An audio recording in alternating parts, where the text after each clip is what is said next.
Hey guys, so I wanted to showcase a brand new Falconer build. It's my Chakram Falconer preview right now. It's not finished yet. I played this character for the last 2 days. It's still some optimization that I want to do, currently at level 84. But it's pretty much a new version of my Lightning Chakram Bladedancer build that I released like a year ago. And in my opinion, this is also the better version. So right now, Falconer pretty much does everything better than Marksman and Bladedancer. I just reached Corruption 100, farming some blessings. I will do like a quick showcase, and then we'll go over all the skill nodes, passives. But already for me, like I said, this is the better version. It has not quite as much damage as the Bladedancer version, but way more quality of life, and most importantly, a lot more defenses at the end. And this was the big problem for the Chakram build, because it was pretty much glass cannon, not many defenses to play around. But here, with all the glancing blow, with all the block, with the bird, we can get so many defensive buffs, quality of life stuff to get around, like the issues that we had on the Bladedancer build. And as you can see here, I'm absolutely dominating the Echo already in Corruption 100 with very mediocre gear. I will go over it. Once I, like I said, bring in a lot better gear, I think it will be absolutely insane. So let me show you how I pretty much build up this character. Again, Lightning Chakram. The reason why I go Lightning Chakram is simply because we get a lot of flat damage on helmet and body armor. So it will automatically be converted into lightning. But we take all the flat damage that we can, of course. So the typical setup that I also had on my Bladedancer build, 3 points in here, 1 point in here for 2 additional shurikens. The Pierce to automatically get the Chakram. With this node here, pretty much every additional shuriken projectile will pretty much give us more damage. So 2 from here, 2 from here. It also says here that if we play with Chakram, only 2 will get added. And we also get 2 additional ones from Liraka, so this is the classic setup here. We abuse this node very powerful, so we go 2 points in here and then 3 points. This is 180% more damage if we have 15 bleed stacks on top of it from bleed and from poison. Then we have 4 points in here for base critical strike chance and some hit damage, and the last points that you can get go into crit multi. Bleed and bleed and poison we get from here, poison from Liraka. I'm playing a bit around to get bleed. I will probably put a couple more points into Crimson Shroud here. We could also get it from here, from Sing Strike, maybe from gear. I will still test out a little bit to reach basically the bleed stacks. Exactly. And other than that, so pretty much shurikens or the Chakram, same setup that I had on my Bladedancer. Also, this is personally for me, I don't like that Falconer and Marksman can have more than 3 shadows out, and that also every shadow can pretty much use the Chakram. This makes it like very powerful, and also like, I mean, for Bladedancer, yeah, a little bit less attractive if Falconer can also do this. So same setup, we go into mana efficiency.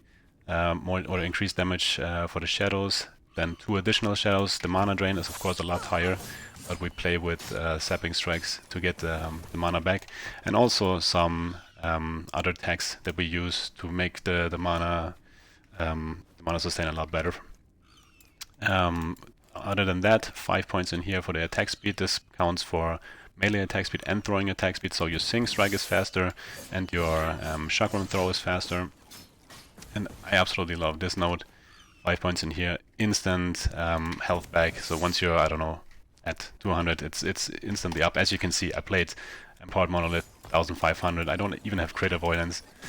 Very easy to go through Empowered right now at level 100, at Corruption 100. But I will see the upcoming week what I can perform here. So this is the classic setup. Now the new setup. Instead of Shift, I use Aerial Assault, and instead of Smoke Bomb, I use Falconry. So maybe we can start with the Falcon.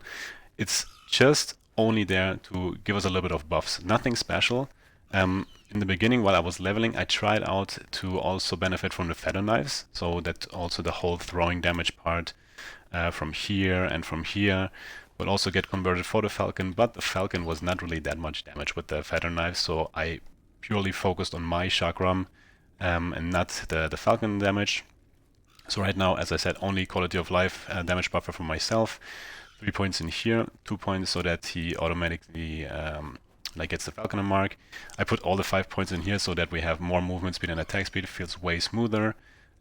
4 points in here so that the guy has more attack speed. Therefore, the health gain and the mana gain is better. Therefore, this point is better so that the Falcon gives us more armor. And then I put 2 points into here for the kill threshold. If we combine it with 1 point in here, once you see the boss only having like 16%, one cast, boom, it's dead. So very easy to kill bosses with this one.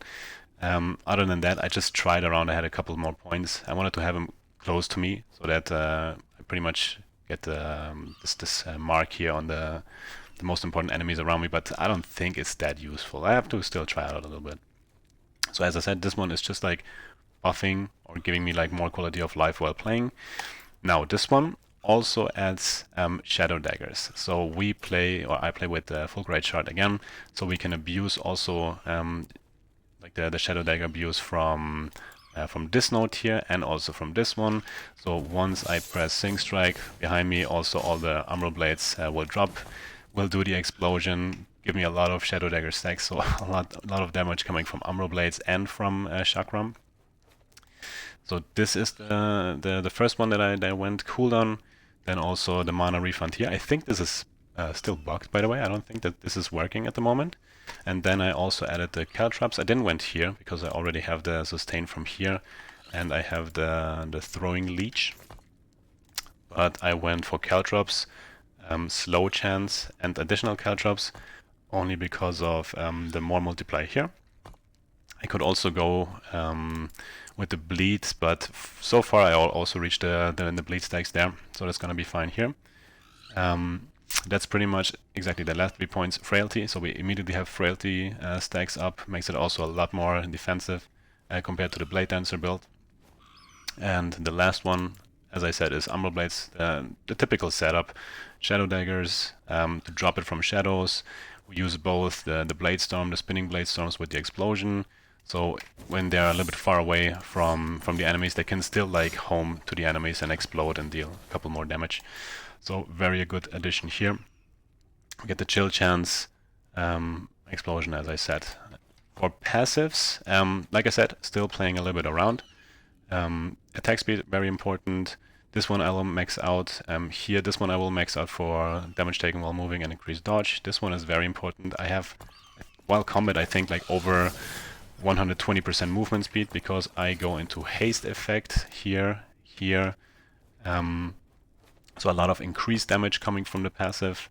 Then sapping strikes is really important. We bring shuriken down to 0 cost. This happens with just one of this one here, the throwing attack mana costs here. This is for rogue. We don't need the crit chance here. We could put a lot of more points into steady hand, but for now I'm quite happy with the setup. So here, Bladedancer, we max this one to get glancing blow and a couple of points here. I also play a little bit around. Maybe I want a little bit more movement speed, but so far it feels really good. Now for Falconer, quite a lot of options how you can play it. This one is important to get more damage and the haste. This one is, I'm still playing around with it to get a little bit more bleed, so maybe 2 points are enough, maybe 3 points, maybe I'll leave it out and find it somewhere else. I have to see. I just wanted to try out the mana gain on dodge, so I need to get my dodge a little bit higher, and then I will see, okay, is it worth it to get the points into here and to have better mana sustain. 7 points for the attack speed and the damage. This one I also might put out. It's 10 flat damage, which is good, but I pretty much used it only for the 5-point bonus back then when I wanted to add the Falcon damage here. I don't think it's worth it. Also, still trying out. For the block and for the glancing blow. Right now I'm playing, as you can see, with a shield. This one, at the end, I think the cradle will be better. I will show you like the optimized gear planner that I want to reach later. But other than that, like I said, block chance, glancing blow to get a lot more defenses. If we go with Cradle, of course, we only put 4 points into here to still benefit from a couple of Glancing Blow and block chance, and we can have 5 points in here to have double chance.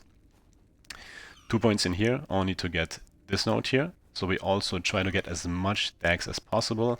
I'm trying to get 80 total attributes to give a little bit of more mana back. Right now I'm sitting at 55. This is going to be easy to do. I still need to finish the campaign. I get 5 more all attribute.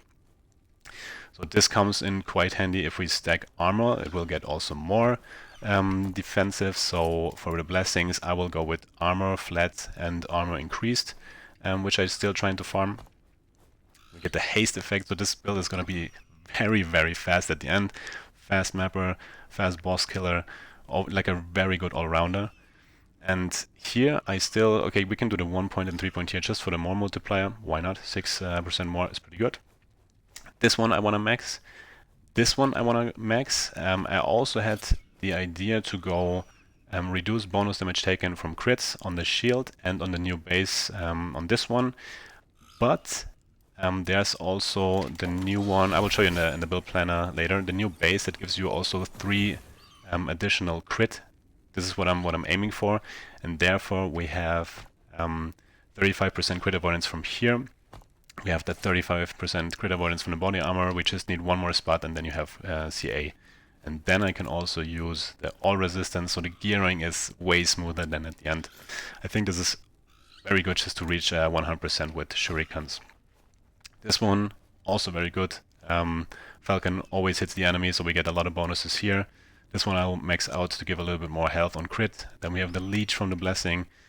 So a lot of mechanics that are playing together pretty much. Blessing is going to be throwing leech, all res, armor, and here I want to get the lightning shred to give more damage from the shurikens or for the chakrams.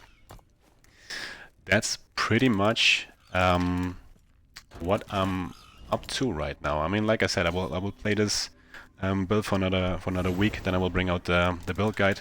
But so far, jeez man, the leveling was insane. In general, also endgame, the transition's so good. As you can see, damage is absolutely insane. And it's fun. I mean, just because we have so many defenses now on top of it, it's automatically better than the Bladedancer version. That we can also abuse the foreshadows with Sing Strike, which I don't understand why this is possible. I don't like this personally. I think Bladedancer should be exclusive to the whole shadow mechanic. But yeah, as you can see, very, very strong so far. I will push corruption, let you know, bring out the build guide. That's it for the build idea so far. Idols, you can put something in like I don't even know where I have it. I think here something like throw shred chance. I will also get it on my amulet. I can really show you real quick how I want to set it up. So this is the body armor that I want to use. We can also use this one to give us more crit multi and the fire resistance. More armor on this one. I think I don't use the movement speed here. I want the flat armor. I will go with the haste. I will also add the siphon because it gives us increased leech rate. This is also really important. The movement speed is on top of it. We can use something like dex or increased crit chance or throwing damage flat. A lot of options here. Still need to try it out. This one right now, and as I said, I think this is the setup for exactly only if you go Glancing Blow 100%, and if you do the switch, just like I said, I will try out, boom, you want those stats as well, and then you just put 1 point out of here, and then you benefit pretty much from Glancing Blow and block. So this is probably the way to go at the end. This one for increased crit chance, Born Amulet, try to get throwing and hybrid on top of it. Here try to get crit chance and crit multi on top of it. And then the build is rolling. It's gonna be very powerful at the end. I can already show you some idle ideas here and some defenses. Very, very cool build. It's gonna be a blast to play. Like I said, I will test it one more week and then I will do a build guide, build update. But just that you get the overview. As you can see, very bad setup, yet gear is absolute dog shit. But the updated version is coming soon. So thanks for watching, guys, and see you soon.